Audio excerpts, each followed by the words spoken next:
Sejam muito bem-vindos ao canal Refletindo Jesus. Se inscreve no canal, ativa o sininho para receber as notificações. Compartilha essa mensagem aí com quem precisa receber ela, ouvir e pode ser transformada por ela. O que eu quero falar hoje é apenas 7 palavras e 120 mil homens se convertem. Essa história está no livro de Jonas e é o que eu vou falar um pouco com vocês aqui nesse vídeo. Como que pode isso? Apenas 7 palavras e 120 mil homens, a cidade inteira, incluindo o rei, se converteram. Você passeia pela Bíblia e você vai ver que existem ótimos pregadores na Bíblia. O apóstolo Paulo, por exemplo, é um deles. No livro de Atos, tem uma situação que Paulo está diante do Areópago.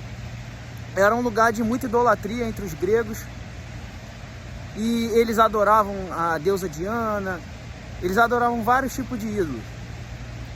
Tinha um altar lá ao Deus desconhecido. Paulo, com muita sagacidade, muita sabedoria, ele fala que aquele altar era para o Deus dos deuses, o Deus que criou tudo. E ele fala palavras maravilhosas, se você for ver, mas no final diz que somente alguns se converteram. E aí você vê que o próprio Paulo fala nas suas cartas que o que mais convertia era a manifestação do Espírito Santo na vida dele, o sobrenatural. Então, se você for ver o sermão de qualquer pastor, é no mínimo 30 minutos, 40 minutos, às vezes 1 hora, 1h30, às vezes 2 horas. E sim, são sermões maravilhosos e tem poder para converter. Mas como que pode Jonas, com uma mensagem de 7 palavras, converter a cidade inteira? E é o que eu vou falar hoje. Jonas era um homem totalmente renovado. Ele esteve a ponto de morrer. E aquilo ali foi a experiência que marcou a vida dele.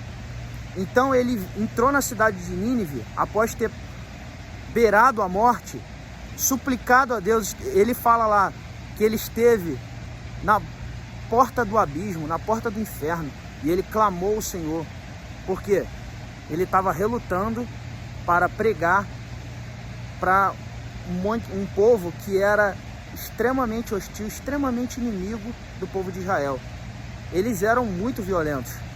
Todas as vezes que eles invadiam Israel, eles estupravam as mulheres, levavam crianças reféns, destruíam, massacravam, humilhavam. Então ele, como profeta do Senhor, ele não queria pregar para aquele povo. Ele não queria que Deus tivesse misericórdia dele. Então ele reluta contra aquela mensagem. E se você for ver, Jonas, ele não foi jogado no mar por aqueles homens do barco. Os homens do barco viram que aquilo vinha de Deus, que tinha um problema ali no barco, que o barco estava a ponto de naufragar devido à fortíssima tempestade. E Jonas dormindo. E aí o capitão do barco chega para ele: por que você está dormindo, cara? A gente está lá sacrificando aos nossos deuses e nada. E você está aí dormindo? Ele: o problema sou eu. Ou seja, quem jogou ele pode me jogar no mar, que o problema sou eu. Eles lançaram sorte e caiu sobre Jonas. O Jonas, ele se suicidou. Ele esteve a ponto de se suicidar. Mas Deus deu a misericórdia a ele quando ele clamou lá do ventre do peixe. Deus mudou até a dieta do peixe. Porque os seres humanos têm o quê? Tem um suco gástrico, tem um ácido no estômago para ajudar na digestão. Os animais também têm isso, especialmente os mamíferos. E a baleia, ela já tinha mudado a dieta, porque ele fala que ele foi enrolado pelas algas. Então, o que impediu do suco gástrico daquela baleia dissolver o corpo de Jonas foram aquelas algas que ela já estava comendo. Ou seja, Deus já tinha um plano para salvar Jonas. Sabia o que ele ia fazer. E ele se suicidou por quê? Porque não foram os homens que jogaram ele. Ele mesmo falou: pode me jogar, eu sou o problema. Tem que ter muita coragem para falar isso, para fazer isso. Isso foi algo que aconteceu comigo ano passado. Eu estava numa luta, numa batalha espiritual muito grande. Eu estava relutando contra Deus, contra a vontade de Deus expressa. Deus tinha me dado uma ordem expressa para algo que eu tinha que fazer e eu não queria. Enquanto eu não me rendi, aquele espírito de morte me rondou. Eu estive a ponto de me suicidar. Mas quando eu me rendi e resolvi fazer a vontade de Deus, hoje eu estou aqui, pregando o evangelho muito mais afinco, renovado no Espírito Santo, e foi como Jonas. Jonas falou apenas 7 palavras. Ainda 40 dias e Nínive será subvertida. Ficou 3 dias pregando a mesma mensagem, 7 palavras. Ainda 40 dias e Nínive será submetida. Ou seja, daqui a 40 dias essa cidade vai ser destruída, o juízo vai vir sobre vocês. E o que acontece? Aquele povo pagão, que era totalmente hostil e não temente a Deus, se converteu, incluindo o rei. Apregoaram um jejum, todos eles se converteram.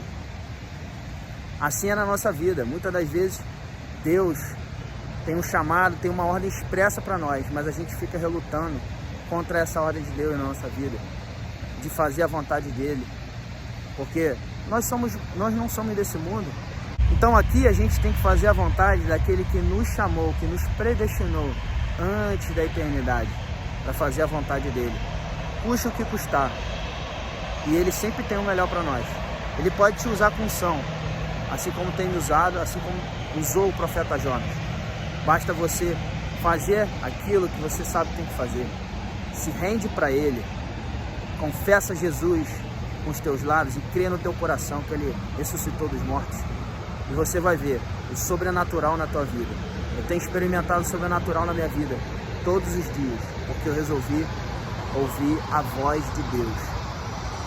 Esse foi o dia que o Senhor nos fez, e que Ele te abençoe e te guarde.